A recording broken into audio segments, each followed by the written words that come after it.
Voici les cœurs disposés, le pouvoir, Père. Recevoir de ta grâce, recevoir de ton amour ce matin.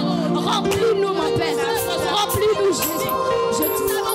Nous te louons, Père. Alléluia. Nous t'adorons, mon Père. Par nos chants, on te devoir nous allons te louer.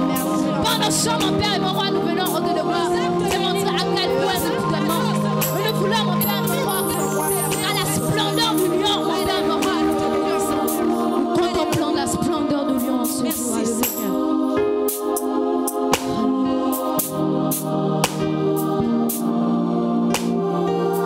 Alléluia. Merci Seigneur. Nous t'adorons et nous t'élevons. Mon être entier savent que tu es Dieu. Mon être entier reconnaît que tu es Dieu, que tes œuvres sont parfaites.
Et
Je suis ce que Dieu dit que je suis.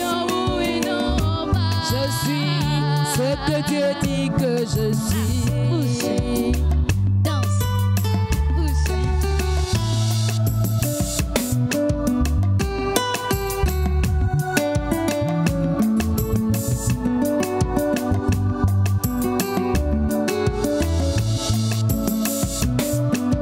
Ça va aller, mon ami, ça va aller. Ça va aller, car Jésus n'a pas changé.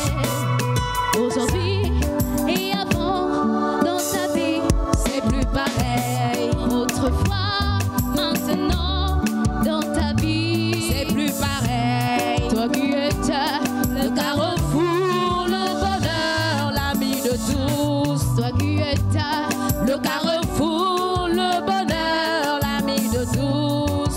Aujourd'hui, tu es tombé. Personne pour te relever. Est-ce que tu peux saluer ton frère à tes côtés? Salue-moi, même si les gens disent que tout va mal. Salue-moi, Salue-moi. même si les gens disent que tu es tombé. Salue-moi, même si les gens disent que tu es malade. Salue-moi, même si les gens disent que tout va mal. Ça va aller, mon ami, ça va aller. Ça va aller, car Jésus n'a pas changé. Ça va aller, mon ami, ça va aller.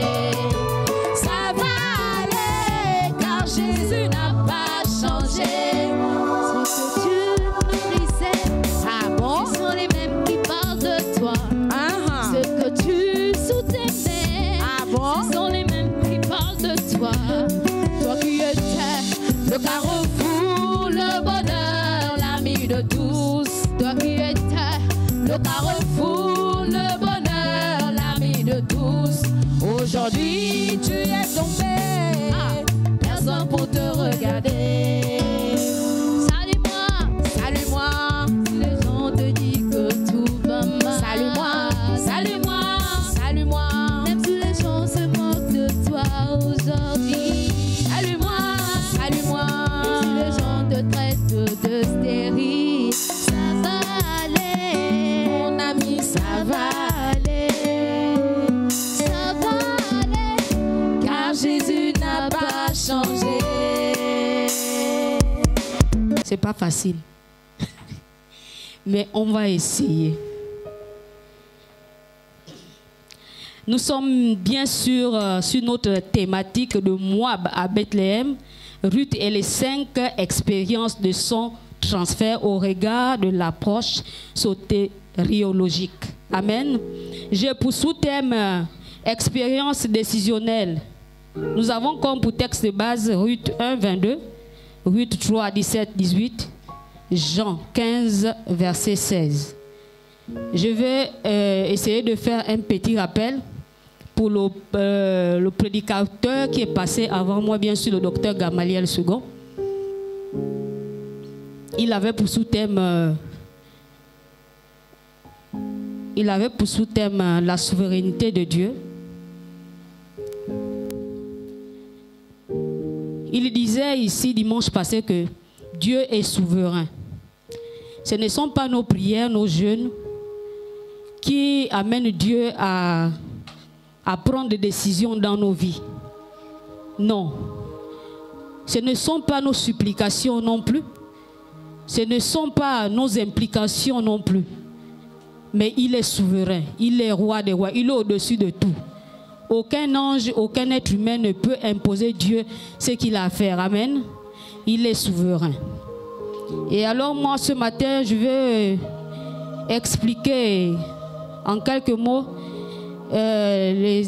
l'expérience décisionnelle que Ruth a pu prendre face à la situation qu'elle a été confrontée.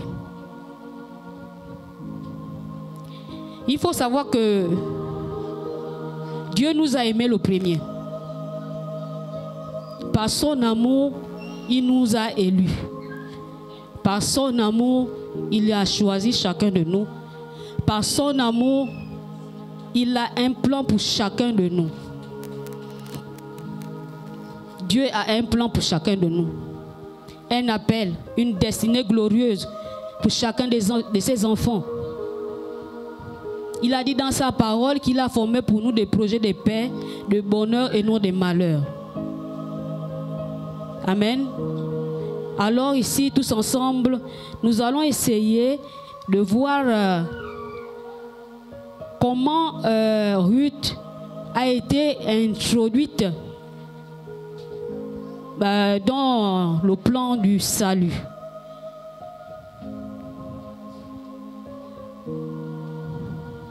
Ici, Dieu veut nous montrer justement son grand amour qu'il a envers chacun de nous. Il veut nous montrer sa miséricorde. Notre Dieu est un Dieu miséricordieux. Lorsqu'il prend une décision, il est aussi capable d'annuler cette décision. Il est aussi capable de maintenir cette décision. Nous le voyons bien dans sa parole.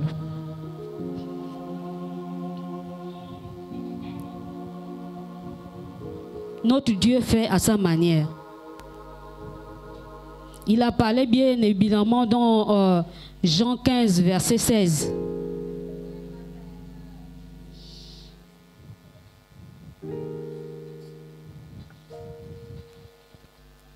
Il a mis tout en place pour la rédemption de chacun de nous. Vous savez, pour entrer dans la destinée de Dieu, il y a un travail à faire, il y a un processus à suivre. Nous n'allons pas rentrer dans la destinée de Dieu comme si rien n'était. Il y a tout un chemin à suivre. Il y a des obstacles à rencontrer. Comme bien les biens Ruth, la Moabite, elle a été soumise à multiples épreuves. Nous voyons bien les biens dans le livre de Ruth. Lorsque Elimelech et toute sa famille s'est déplacés pour Moab à cause du pain qui avait manqué dans la maison du pain. Ils se sont transportés vers Moab.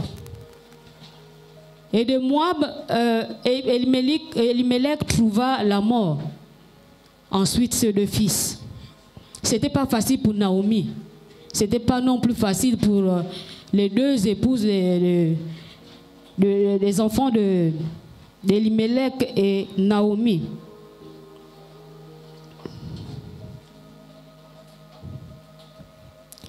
Pour entrer dans sa destinée, elle a dû faire face aux épreuves.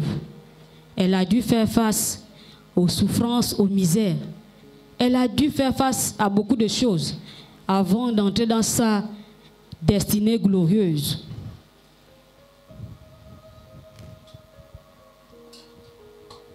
Ici, je disais que Dieu a un plan pour chacun de nous.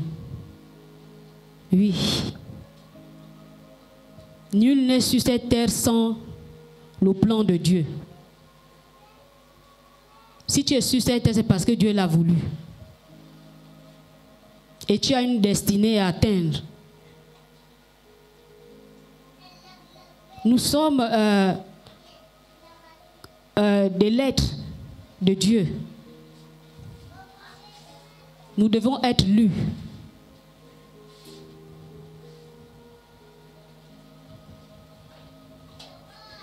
Nous allons un peu lire Ésaïe 30, verset 1, et un autre prendra Proverbe 13, verset 16.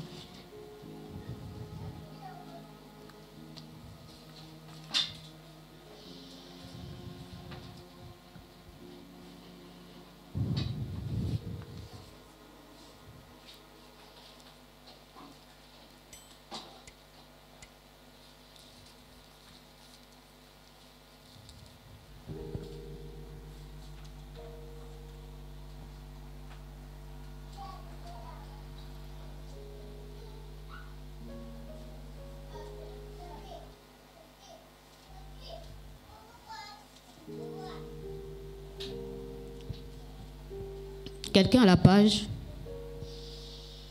Ésaïe 30, verset 1.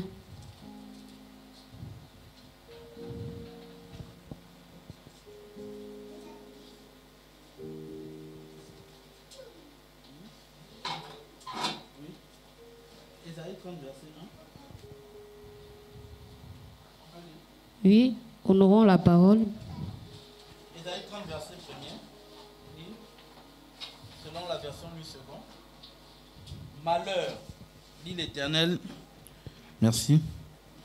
Ésaïe 30, verset 1er, selon la version 8 secondes. Malheur, dit l'Éternel, aux enfants rebelles, qui prennent des résolutions sans moi et qui font des alliances sans ma volonté pour accumuler péché sur péché. Amen. Amen.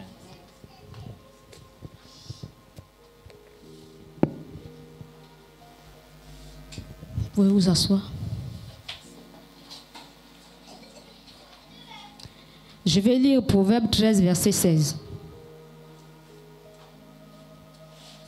Tout homme prudent agit avec connaissance, mais l'insensé fait étalage de folie. Tout homme prudent agit avec connaissance, mais l'insensé fait étalage de folie. Je reviens sur bien évidemment la décision. C'est quoi une décision? Ici, j'ai pu définir décision comme, c'est quoi la décision? Il exprime la formation d'un engagement sur une question. Il exprime la formation d'un engagement sur une question considérée. Il exprime la fermeté ou la positivité dans ses actions. Il exprime la fin d'une contestation ou une question en faveur de l'un ou l'autre. Je vais encore donner quelques petites définitions qui pourront nous aider. On va lire dans Ruth 1, versets 16 à 17. La parole de Dieu déclare, Ruth répondit, ne me presse pas de te laisser, de retourner loin de toi. Où tu iras, j'irai. Où tu vas. Ruth la Moabite dit à Naomi, laisse-moi, je te prie, aller glaner des épis dans le champ de celui aux yeux duquel je trouverai grâce. Elle lui répondit, va ma fille. Après leur arrivée à Bethléem, déjà, quand ils sont partis à Moab, ils avaient déjà tout perdu. Tout perdu. Donc, quand ils sont revenus à Bethléem, il fallait recommencer la vie, une nouvelle vie, avec ce qu'ils ont trouvé. Pas de nourriture, pas d'habillement, rien. Et Ruth, comme Ruth avait pris la décision de suivre sa belle-mère, de veiller sur sa belle-mère, à ce moment, elle s'est posé la question que qu'est-ce que nous allons manger? Comment on doit se vêtir? Mais Ruth, en arrivant là-bas, elle ne s'est pas dit qu'elle est étrangère, elle est moabite, elle n'a pas croisé les mains. Elle s'est mise à travailler. Elle allait travailler sur le champ même de quelqu'un qu'elle ne connaissait pas. Parce qu'elle ne se connaissait pas encore avec Boaz. Elle allait travailler. Sa belle-mère, comme d'habitude, a demandé à Ruth de partir.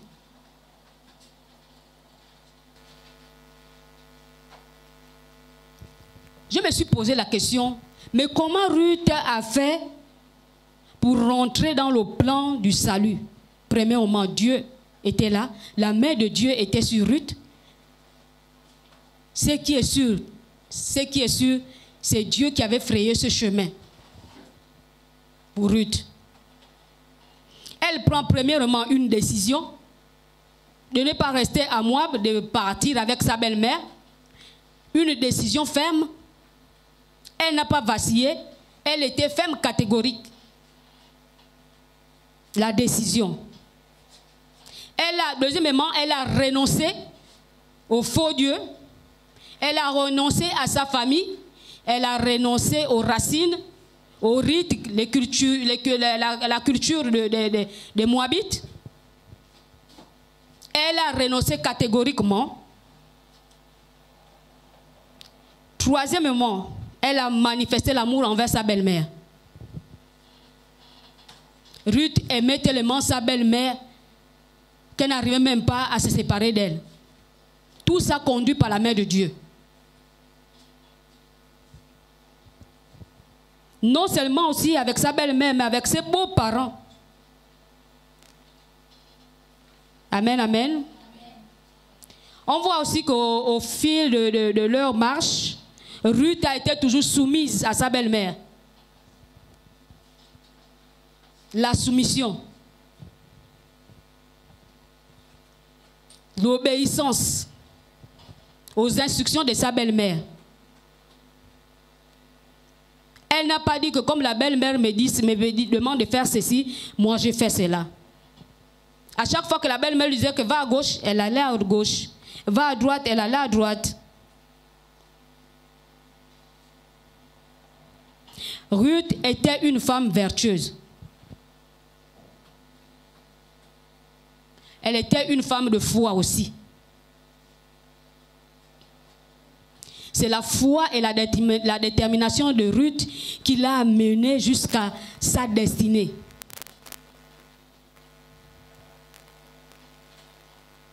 Oui, elle pouvait prendre des décisions, mais sans foi. Amen.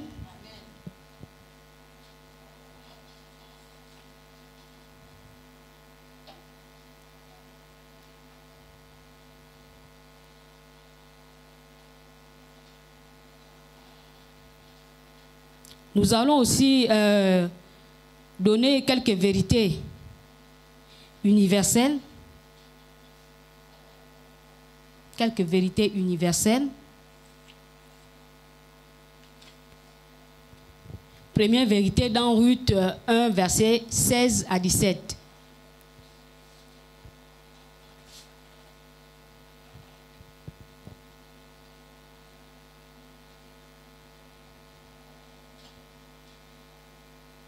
Ici, je disais que Ruth avait tissé une amitié avec Dieu, le Dieu de Naomi.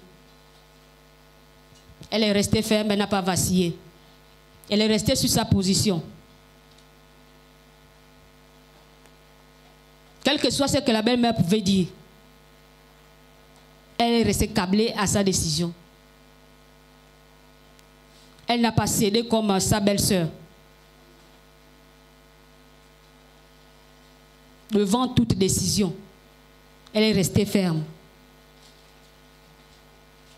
Ruth 2, verset 2, femme travailleuse. Ici, on voit dans ce passage comment Ruth a été vaillante. À peine arrivée dans le pays, là où elle ne connaissait même pas les entrées et les sorties, elle demande à sa belle-mère d'aller glaner dans un champ où elle ne connaissait même pas le propriétaire. Sans peur, sans inquiétude. Nous voyons que la main de Dieu était en train d'agir sur les décisions de Ruth. Dans tout son parcours, Dieu était présent. Et même Naomi avait su que la main de Dieu était dans tout ce qui s'est passé dans la vie de Ruth. Elle avait su que son Dieu était en activité. Ruth 2, versets 3 à 11. Femme de témoignage. Lorsqu'elle a fini de glaner, le propriétaire du champ arrive. Il demande à ses serviteurs, mais qui est cette jeune fille? Ses serviteurs l'ont dit qui était Ruth. Et Boaz était intéressé par le témoignage de Ruth.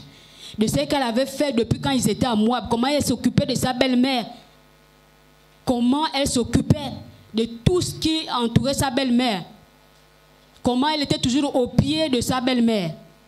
Le témoignage. Le témoignage aussi est un élément qui a fait rentrer Ruth dans sa destinée.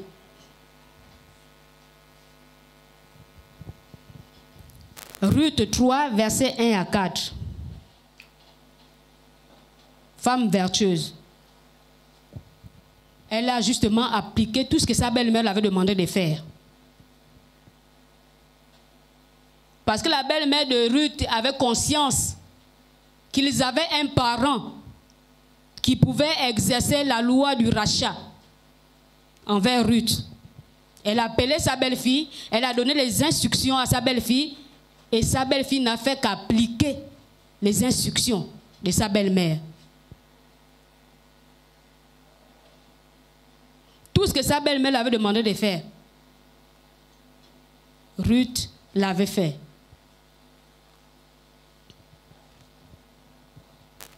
Alors, au vu de tout ceci, quand nous voyons aujourd'hui,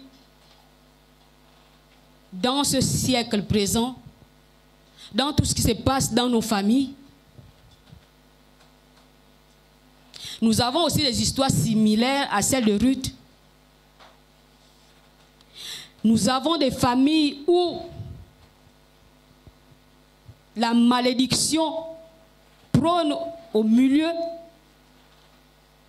Nous pouvons être 10 dans une famille, nés d'un père et d'une même mère. Nous pouvons être 20. Dieu choisit toujours un d'eux. Il choisit toujours un ou deux pour glorifier son nom, pour démontrer que malgré la malédiction de votre famille, moi je suis un Dieu miséricordieux. Je suis le Dieu qui change les temps et les circonstances. Je suis le Dieu qui transforme les malédictions en bénédictions.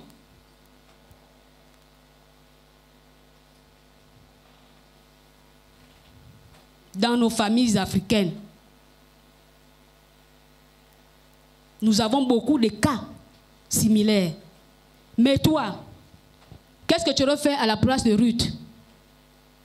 Assurément, quand la belle-mère devait te dire qu'on retourne, tellement que tu es attaché au Dieu de ta famille, tellement que tu es attaché à l'amour de ton père, de ta mère, tes frères et tes sœurs, tu devais rester. Mais Ruth ne l'a pas fait. Elle n'a pas regardé à tout ça. Parce qu'elle était déjà choisie par Dieu.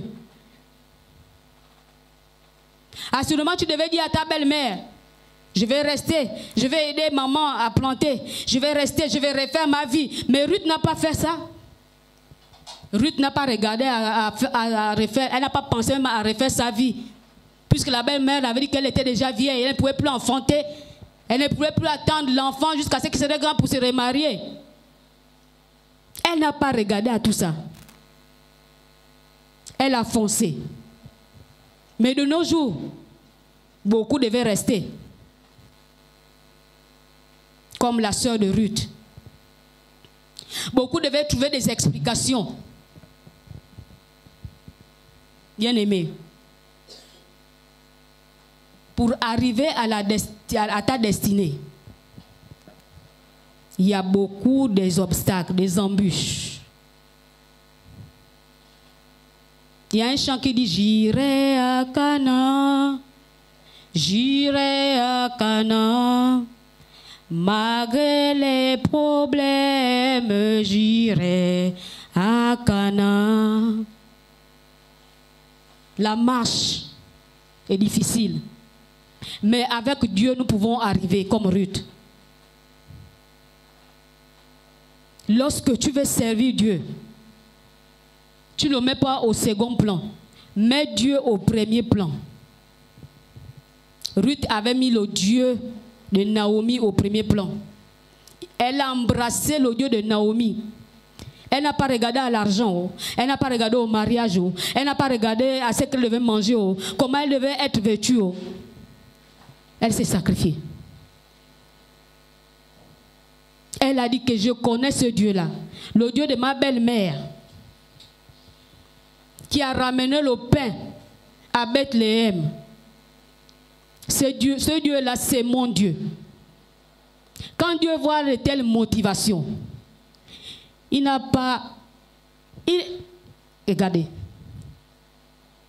Il sera obligé de te bénir parce qu'il voit la sincérité de ton cœur. Il voit tes motivations. Et pourtant, c'était une païenne. Mais une païenne face à une femme de Dieu, Naomi. Naomi était une femme de Dieu. Assurément, elle prêchait la parole toujours à ses belles filles.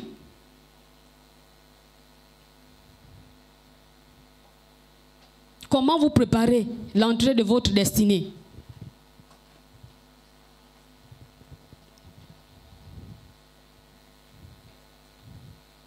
Et même Boaz qui ne connaissait pas Ruth, qui a commencé dans le champ à bénir Ruth, à lui faire grâce, manger les bons plats que Ruth n'avait jamais mangés. Demander à ses serviteurs de laisser Ruth, de glaner plus et de ramasser. Ça veut dire que même Boaz était sous l'emprise de Dieu. Boaz était l'objet que Dieu avait choisi pour faire sortir Ruth et Naomi de la pauvreté.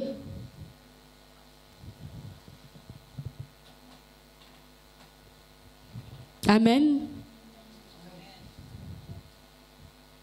Bien-aimés, Dieu nous interpelle ce matin. Et même lorsque j'étais en train de faire mes recherches sur les définitions des noms, tels que Boaz, on me dit que Boaz veut dire sans doute en lui. Boaz incarne la force. Lorsque Boaz a croisé Naomi et Ruth, il n'avait pas de doute au-dedans de lui. Pas de doute. Il est resté ouvert à Ruth. Et lorsqu'on prend la définition de Ruth, qui veut dire simplement ami ou compagnon, on nous dit ici que ce nom évoque également une perception de tendresse et de fraternité, des qualités profondément mises en valeur dans le récit qui lui est associé. Il vient de l'hébreu Ruth.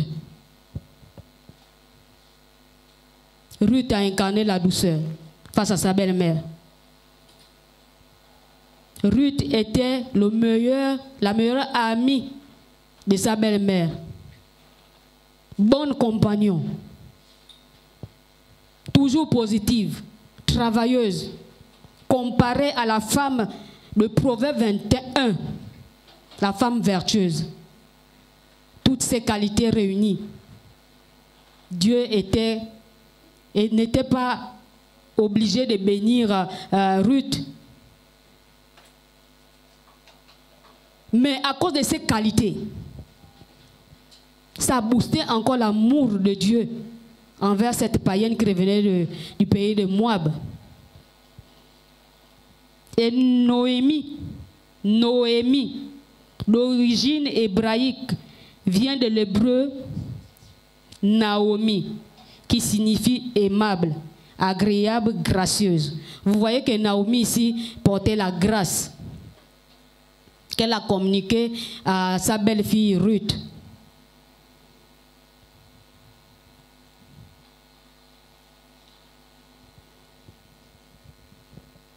Bien-aimé, le royaume des cieux appartient aux violents. Si tu veux continuer à dormir, dors. La grâce de Dieu va te localiser dans le sommeil. Si tu continues à mettre Dieu au second plan, mets-le toujours au second plan. Il va agir.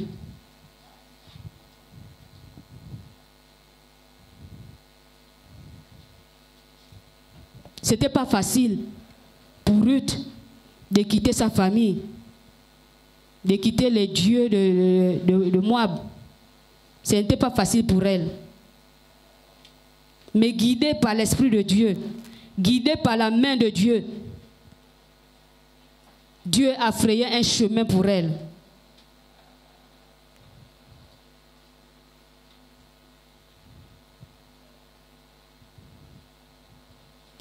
En vue de tout cela,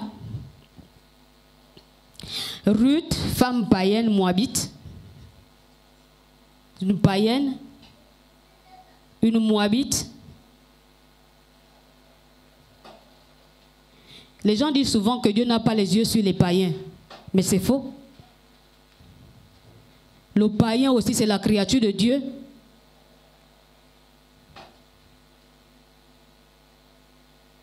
C'est la créature de Dieu. Femme païenne moabite a été rachetée par Boaz. Ce rachat qui l'a permis d'entrer, d'intégrer le peuple élu, le peuple d'Israël, parce que le peuple d'Israël est un peuple élu, un peuple aimé de Dieu,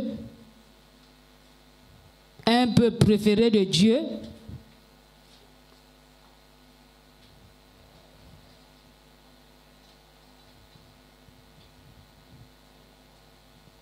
Toutes ces vertus l'ont permis d'entrer dans le peuple élu de Dieu et même dans la lignée des ancêtres de Jésus-Christ, en devenant arrière-grand-mère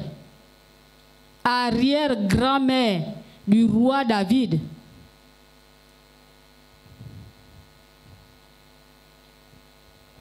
Ruth, c'était une femme mise à part.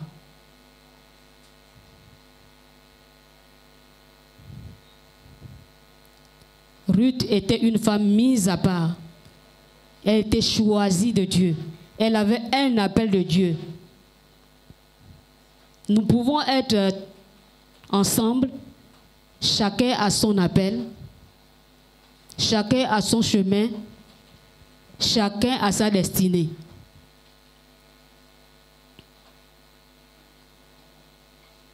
Dieu est un Dieu d'amour. Il aime les chrétiens, il aime aussi les païens. Il a dit qu'il aime le pécheur, mais il déteste le péché. Mais si tu te répands de tes péchés, ce qui est sûr et certain, Dieu va t'ouvrir la porte.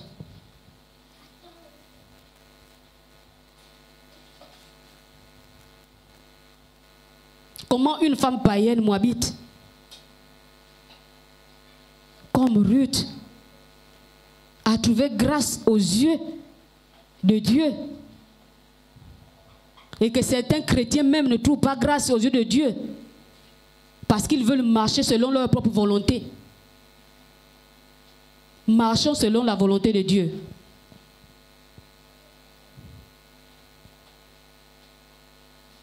Mets Dieu au devant de toutes choses. Ne mets pas l'argent devant. Ne mets pas les autres, la famille, tout devant. Non. Ne mets pas ton travail devant. C'est Dieu qui s'occupe du travail. C'est lui qui te bénit. C'est lui qui t'a donné le travail. C'est lui qui t'a donné les enfants. Maintenant, si tu veux mettre les enfants à la place de Dieu, notre Dieu est un Dieu jaloux.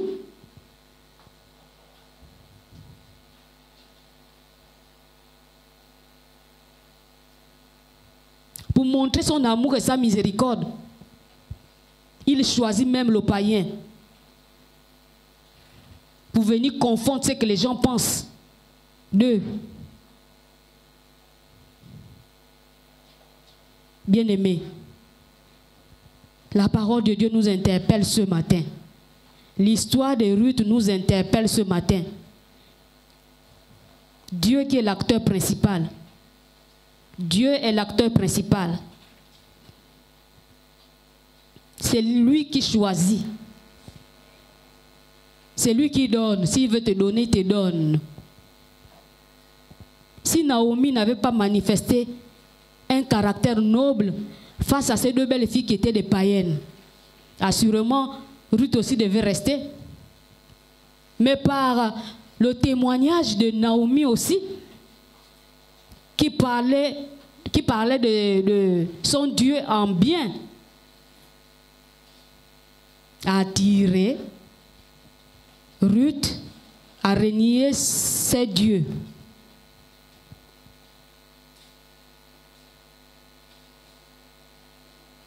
Quelle est ta position face aux païens? Quel est ton caractère face aux païens? Quelle est ta position face aux païens? Quand tu es face aux païens là, est-ce que tu mets Dieu devant? Que ce soit à l'école, au travail, dans le ministère, partout autour de nous, est-ce que nous mettons Dieu devant? Ou nous cachons Dieu derrière et nous mettons nos priorités devant? Soyons comme Ruth. Soyons comme Ruth, bien-aimée. Ruth a mérité la grâce. Ruth a mérité les faveurs de Dieu. De par son témoignage. De par sa manière de faire, d'être. Ruth n'avait pas dit quand elle partait au champ de Boaz qu'elle devait se positionner devant. Non, Ruth était derrière. Toutes les instructions qu'on lui avait demandé de faire, c'est ce qu'elle avait fait. Mais de nos jours là, tu vas dans le pauvre champ, c'est même toi qui es devant. C'est maintenant toi le propriétaire du champ. Mais Ruth n'avait pas agi comme ça. Ruth n'avait pas agi comme ça.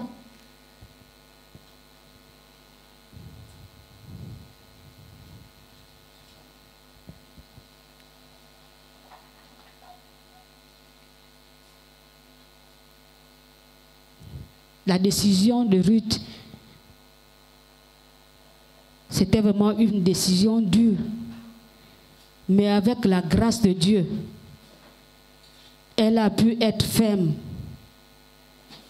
face à sa belle-mère. Soyons des Ruth et soyons des Boaz.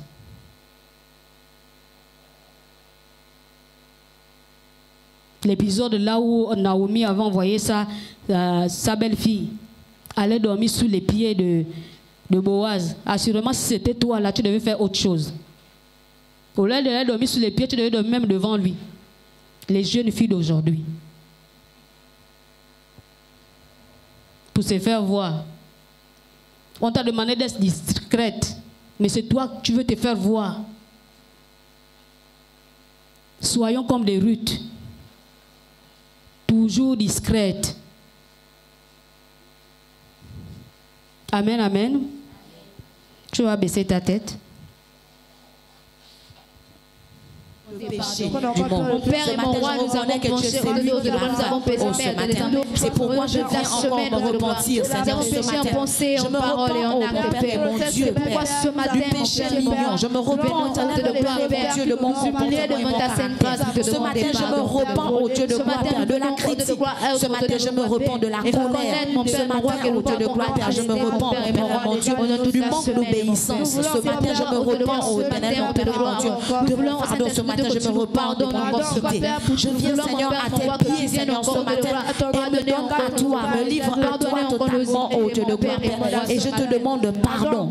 Pardonne-moi, mon Père et mon Dieu, pour la continuité du manque d'obéissance. Pardonne-moi parce que je ne comprends pas. Pardonne-moi parce que je ne fais pas comme tu veux. Pardonne-moi parce que je ne suis pas tes instructions, mon Père et mon Dieu. Pardonne-moi ce matin parce que je suis rancunière, parce que je suis colérique. Pardonne-moi, mon Père et mon Dieu, parce que je juge alors que toi seul es le juge, oh Dieu de gloire. Pardonne-moi pour toutes les fois où j'ai attisé, éternel Dieu Tout-Puissant, une colère. Pardonne-moi pour toutes les fois où j'ai séparé, où j'ai divisé. Seigneur, quelqu'un ou une famille, une femme ou un homme, pardonne-moi pour toutes les fois où j'ai, oh Dieu de gloire, Père, blasphémé. Pardonne-moi pour toutes les fois où je n'ai pas su que tu étais le Dieu puissant. Pardonne-moi pour toutes les fois où j'ai... Alors frère, prends autorité.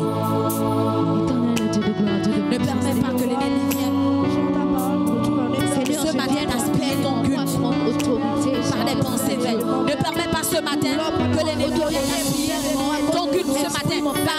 nouvelle qui ne doit pas y être. Ne permets pas que l'ennemi vienne ce matin dérober ta joie. La joie qui a permis que tu viennes poser ce culte. C'est pourquoi tu vas prendre l'autorité ce matin dans tous les domaines de ta vie. Tu prends autorité au nom de Jésus. Je prends autorité dans le nom de Jésus-Christ de Nazareth. Le nom qui a reçu l'autorité au-dessus de tous les noms.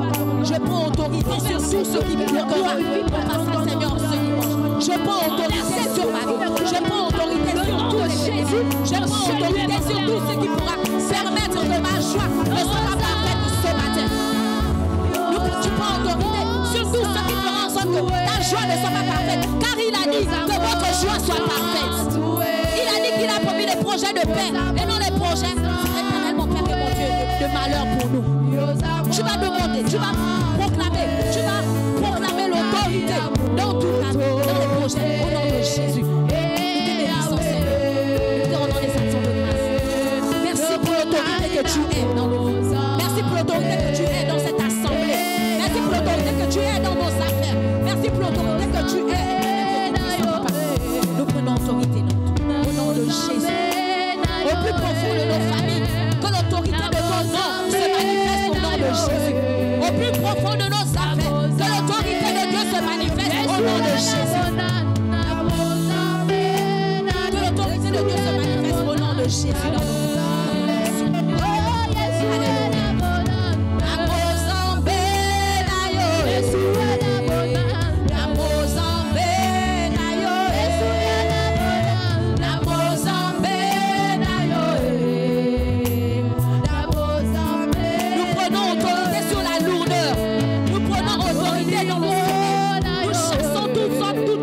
Sommeil. Nous chassons, nous refusons tout esprit de lourdeur.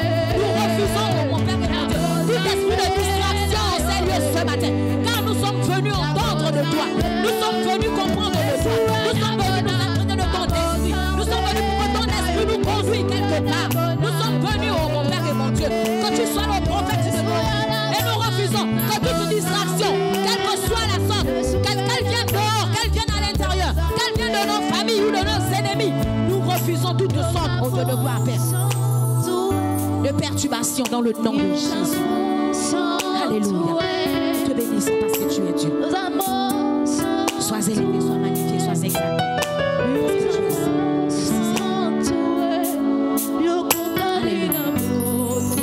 Merci Seigneur. Hey Yahweh.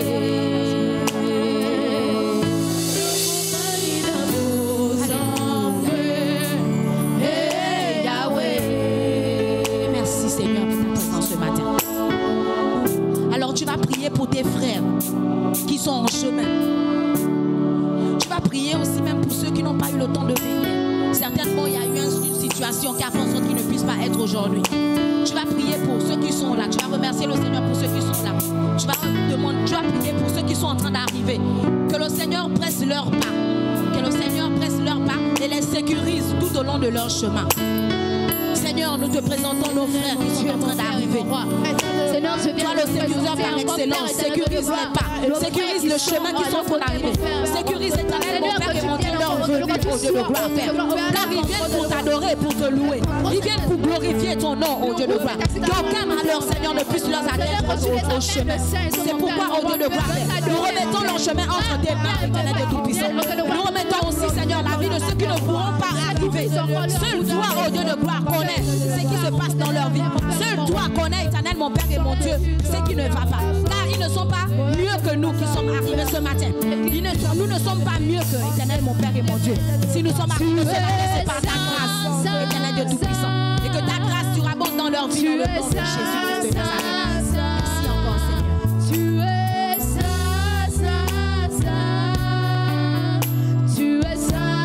Alors tu vas prier pour que le Dieu qui s'est choisi, tu vas prier pour que le Dieu qui dit lui-même que c'est lui qui nous choisit. Tu vas prier pour que Dieu choisisse les âmes, qu'il envoie les âmes qu'il a choisies pour notre